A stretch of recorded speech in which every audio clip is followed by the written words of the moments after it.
Good evening, YouTube, and welcome back to another episode here at WILDMAN Lifts. I'm your host, WILDMAN. Now on tonight's episode, unfortunately the sun is going down, and that's just what happens around this time of year.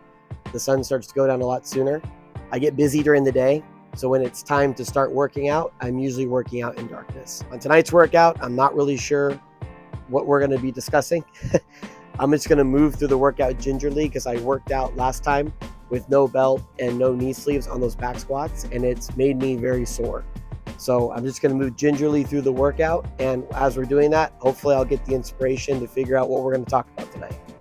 So I think it's just about time that we take this workout from daytime into nighttime. And unfortunately, now I need to think of the inspirational thing we're going to talk about tonight and get to working out. So let's get started. So on today's giant set, I'm doing the Axle Continental Clean and Press. And this is actually two movements. There's the Continental Clean, which is getting up to your shoulders. And then there's the overhead press at the top. So this is really two different movements. And that's why it fits perfectly into giant set format, which is 3 or more movements when I include the jump ropes.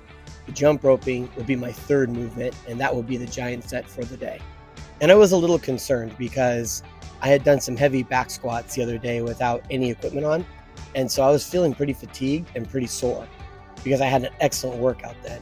So for this day, since it was the last day of the month and I can mess around with it a little bit, I decided to just kind of see how it feels and go up in weight.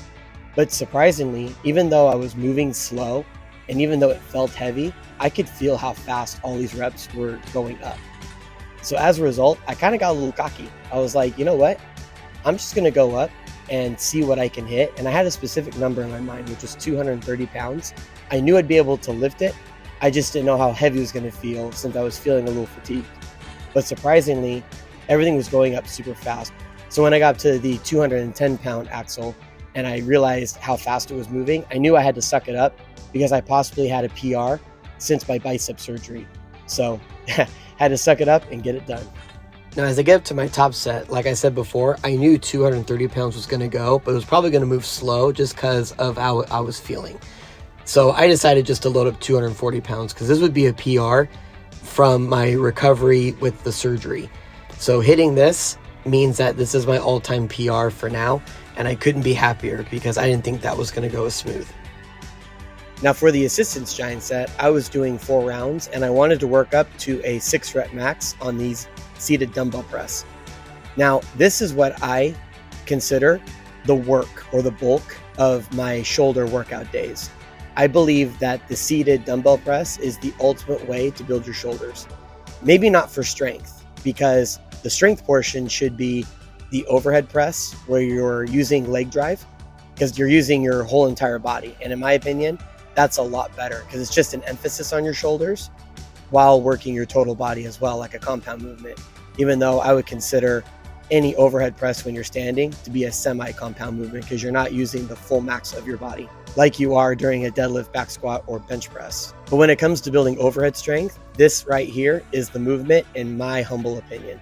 I truly believe that doing the seated shoulder press for reps, at least 6 to 10 rep max, working up to a 6 rep or 10 rep max, after you do your overhead pressing with a barbell or axle bar or a log, I believe will absolutely build your shoulder strength and be able to press it overhead.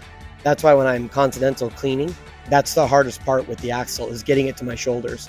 If I'm a great overhead presser, I should be able to overhead press more than I can Continental clean.